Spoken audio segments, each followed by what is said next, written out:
फिलहाल आपको सीधे ले चलते हैं मुख्यमंत्री मनोहर लाल की ऑडियो कॉन्फ्रेंसिंग में। महसूस हो रहा है कि जैसे आप सब लोग फूड आइटम्स और खास करके स्वादिष्ट चीजें, व्यंजन ये सब बनाते हैं, तो मैं बातचीत करते हुए ऐसा ही महसूस कर रहा हूं जैसे बहुत भिन्न भिन्न प्रकार के व्यंजन, स्वाद ये सब मेरे सामने आ गए हैं। और आप तो चूंकि स्वयं बनाते हैं, शायद आपको आनंद ना आता हो, लेकिन जो नहीं बनाते हैं वो आज की बातचीत सुन करके निश्चित रूप से उनको ये अनुभव हो रहा होगा। आप लोग अपना उद्योग जो चलाते हैं इसकी कुछ विशेषताएं हैं।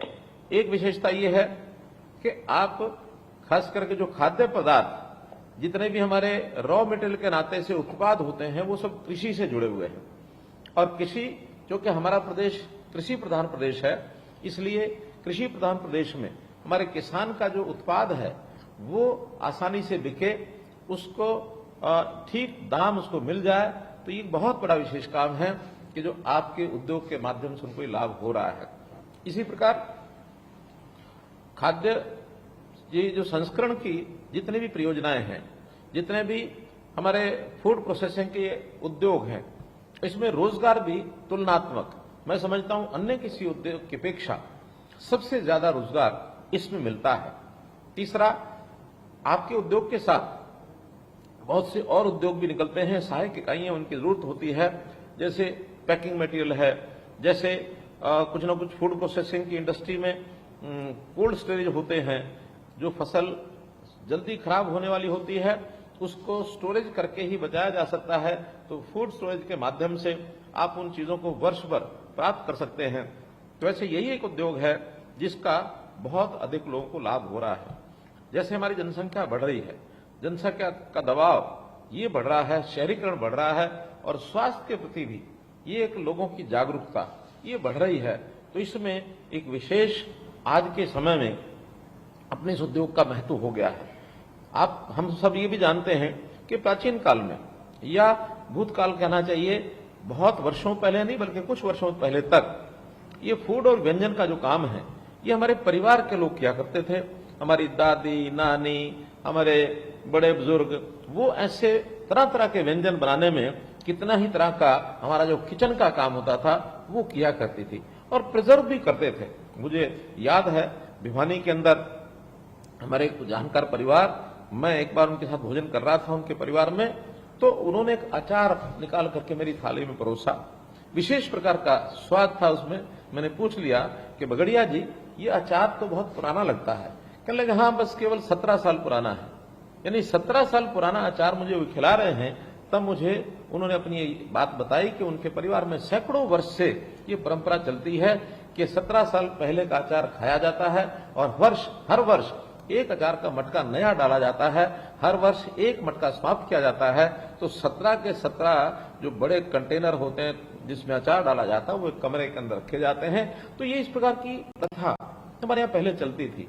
घरों के अंदर हमारी जो माताएं, हमारी दादी, हमारी नानी, यानी तरह तरह के पापड़ बनाने, बड़ियां बनानी, तरह तरह के इस प्रकार की चीजें उपयोग करती थी, जो आज बाजार में है शायद उस प्रकार का स्वाद देने वाली चीजें आज नहीं है। तो भी ये चीजें आज के समय में चूंकि घरों में होनी बंद हो गए, और आधुनिकता के आधार पर इसकी आवश्यकता हमें बाजार में पड़ने लगी है, मात्रा चाहिए। तो उसी में से हमारे उद्योग का जन्म हुआ, और ये उद्योग बहुत बड़ी मात्रा में आज पूरे देश में हो रहा है। जहां तक मेरे पास जानकारी है कि 2022 में फूड प्रोसेसिंग का उद्योग 22 लाख करोड़ रुपए का था, और अनुमान है कि 3 वर्ष के बाद ये बढ़ करके 35 लाख करोड़ रुपए का ये अनुमान हो जाएगा, ऐसा हमको जानकारी है। हरियाणा की अगर बात करूं तो हरियाणा में 28,000 यूनिट्स इस प्रकार के लगे हुए हैं जो फूड प्रोसेसिंग का ये काम करते हैं। तो ये जो काम है हमारा, एक प्रकार से खेत से लेकर खाने की प्लेट तक जो चीजें परोसी जाती हैं उसमें फूड प्रोसेसिंग के इस उद्योग का एक अपना ही महत्व है। हम किसान के उत्पाद में वैल्यू एडिशन करके अपना लाभ भी कमाते हैं, प्रदेश और देश की इकोनॉमी में उसमें भी योगदान करते हैं। तो इस प्रकार हमने सरकार के नाते से बहुत से लाभ इस उद्योग को दिए हैं। कई प्रकार की नीतियां हमने बनाई है, बहुत सी हमने योजनाएं बनाई है। 4 जून 2018 को हरियाणा कृषि व्यवसाय एवं खाद्य प्रसंस्करण नीति 2018 ये हमने अधिसूचित की थी, जिसमें कृषि व्यवसाय तथा खाद्य प्रसंस्करण उद्योग के लिए अति अत्याधुनिक इंफ्रास्ट्रक्चर ये हमने विकसित किया था। यानी उसमें कई उसके भाग थे जो हमने सूचित किया। पहला उसका प्रमुख बुनियादी जो पहलू था वो था कि फूड प्रोसेसिंग इकाइयों की स्थापना, उनका विस्तार और विविधीकरण, इस सब के लिए सब्सिडी की बात की थी, ताकि नए उद्योग को यदि सब्सिडी का सहारा मिलता है तो उसका उद्योग वायबल हो जाता है। अन्यथा उद्योग में कई बार बड़े उद्योगों के साथ हम compete नहीं कर सकते हैं, तो इस प्रकार से इसका अपना एक उपयोग हुआ। इसी प्रकार दूसरी जो योजना हमने बनाई, उस योजना में बैकवर्ड फॉरवर्ड लिंकेज ये भी हमने की, और इसके अंदर पूंजी निवेश की सब्सिडी ये दी जाती है। हरियाणा में ऐसे उद्योगों के लिए हमने 4 अलग अलग क्षेत्र तय किए हैं, 4 तरह के ब्लॉक, ए श्रेणी, बी श्रेणी, सी श्रेणी और डी श्रेणी, ऐसे 4 श्रेणियों में इन ब्लॉक्स को बांटा। सब में अलग अलग दरों के हिसाब से हमने सब्सिडी का ये प्रावधान किया। जहां तक ब्लॉक ए और बी ब्लॉक है उसके अंदर 50% के यानी सब्सिडी पूंजी निवेश के ऊपर ये प्रदान की जाती है। इसके अंतर्गत हमने बड़ी एक योजना में इसके ऊपर पैसा खर्च किया है। 70 करोड़ रुपए की लागत, 70 करोड़ रुपए की सहायता अनुदान इसमें दिया जा चुका है। तीसरी योजना है एकीकृत कोल्ड चेन और वैल्यू एडिशन, इसका इंफ्रास्ट्रक्चर, इस पर सब्सिडी दी जाती है। इसमें भी 35% से लेकर के 45% तक सब्सिडी ये प्रदान की है, और इस सब्सिडी को यानी भंडारण के बुनियादी ढांचे, पैकेजिंग, हाउसिंग, परिवहन के बुनियादी ढांचे, मूल्य संवर्धन और प्रसंस्करण बुनियादी ढांचे के लिए इसका उपयोग किया जाता है। 5 करोड़ रुपए की सब्सिडी इसमें दी जाती है। जहां तक अभी तक हमने इस 10 परियोजनाओं के लिए 49 करोड़ रुपए की सहायता ये दी जा चुकी है, इसका लाभ लोगों ने उठाया है। चौथी परियोजना एकीकृत मिनी फूड पार्क, इसको भी हमने प्रारंभ कराया है। इसमें ग्रुप्स यानी सी और डी ब्लॉक्स के जो श्रेणी है उसके अंदर 10 करोड़ रुपए की सब्सिडी दी जाती है। अभी तक केवल एक ही परियोजना, क्योंकि लेटेस्ट शुरू कराया है, तो उसके लिए 9 करोड़ 15 लाख रुपए की सहायता ये अनुदान दिया जा चुका है। मैं कहना चाहूंगा, ये बताना भी चाहूंगा कि हमारे जो फूड प्रोसेसिंग यूनिट हैं ये एमएसएमई श्रेणी के अंदर आते हैं, तो एमएसएमई श्रेणी के बहुत से लाभ ये हम देते हैं। इसका लाभ हमको सबको उठाना चाहिए। एमएसएमई में जो हमारा पंजीकरण हुआ है अभी तक पोर्टल के ऊपर 6,44,000 जो उद्यम हैं वो एमएसएमई पोर्टल पर ये पंजीकरण हो चुके हैं, जिसके अंदर 27,000 साढ़े 27,000 केवल फूड प्रोसेसिंग की ये इकाइयां हैं।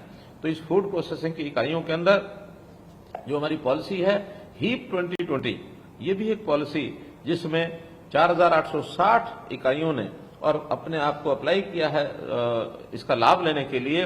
अभी तक 1500 इकाइयों को लाभ वितरित किया जा चुका है। 719 इकाइयां ऐसी लाभ देने की प्रक्रिया में चल रही हैं। शेष को भी जैसे उनके आवेदन के दस्तावेज पूरे होंगे उनको भी इसका लाभ मिल सकता है। इसी प्रक्रिया में वाणिज्यिक उत्पादन शुरू करने की तिथि से 7 वर्ष के लिए 100% हम बिजली शुल्क उसमें छूट देते हैं, और ये छूट आगे भी नई इकाइयां जो आएंगी उनको मिलती रहेंगी। ऐसे जो एमएसएमई के छोटे उद्योग हैं उसके अंदर बिजली को सस्ते दर पर ये दिया जाता है, इसका भी लाभ हम लोगों को देते हैं। ऐसे ही योजनाएं बहुत सी बताई जा सकती हैं।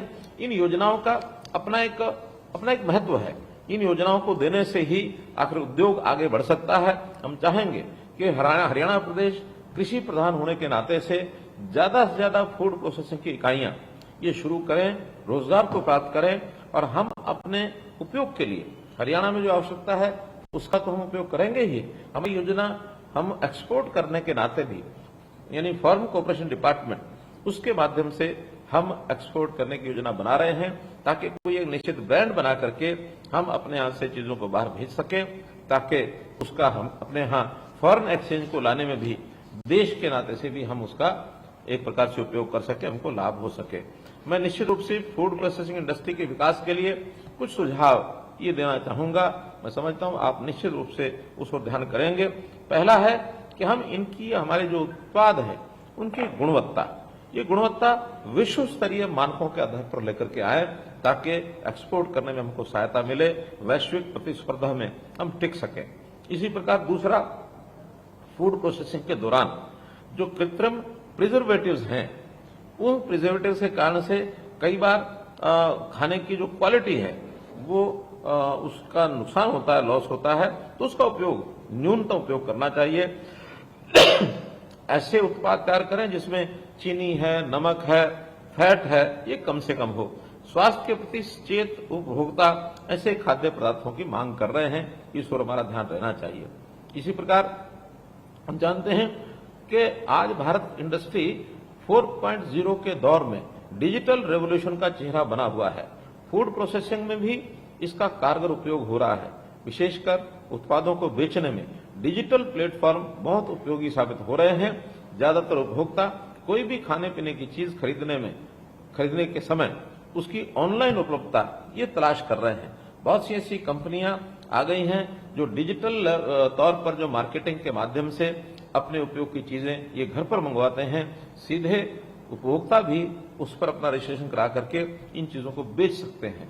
तो मैं तो इतना ही कहूंगा कि आज के इस अवसर पर जो पाकशाला हमारे घर की पाकशाला होती थी, वो पाकशाला अब हमारे हाथ में आ गई है। उसका उपयोग तभी होगा, जैसे मैंने बताया, क्वालिटी ऑफ फूड, ये एक बात है। अगर इन सब चीजों पर हम खरा उतरेंगे तो हमारा ट्रस्ट, हमारा विश्वास ये बढ़ेगा और हमारे प्रोडक्ट और इंडस्ट्री, उसमें जो चीजें हमने बहुत पहले देखी हैं, उन चीजों के आधार पर ही हमारा टेस्ट, हमारा स्वाद, हमारे स्वास्थ्य के प्रति हम अनुकूलता, ये यदि बनेगी तो निश्चित रूप से हम बहुत आगे बढ़ जाएंगे।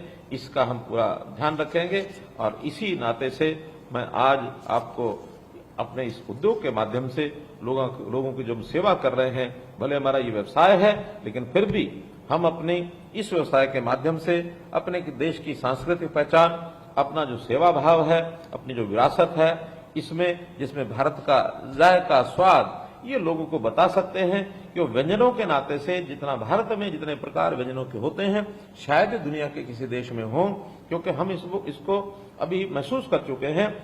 G20 में दुनिया भर के लोग हमारे देश में जो आए और अपने देश के जो व्यंजन, उनका जो उन्होंने टेस्ट, उसका जो स्वादन किया, उन्होंने पूरी प्रशंसा की। और खास तौर पर जैसा 2023 का ये वर्ष मोटे अनाज का वर्ष चल रहा है, तो इस मोटे अनाज के इस वर्ष में, मिलेट ईयर के इस वर्ष में हमारे यहाँ मिलेट बहुत उपयोग होता है। उस मिलेट का जो पैदावार है, उसके भी हम यदि कुछ प्रोडक्ट बनाते हैं तो अपने आप में ये एक सोने पर सुहागा होगा। तो मैं इस नाते से आपसे उम्मीद करूंगा कि आप अपने प्रयास के माध्यम से इन चीजों को आगे बढ़ाएं। यदि आपका भी कोई सुझाव, यदि कोई विचार हमारे तक पहुंचाने लायक है, तो निश्चित रूप से आप हमें सुझाएंगे, हम उस पर काम करेंगे। आप अपने इस काम को आगे करते रहिए। मेरी आपको बहुत बहुत शुभकामना, बहुत बहुत धन्यवाद।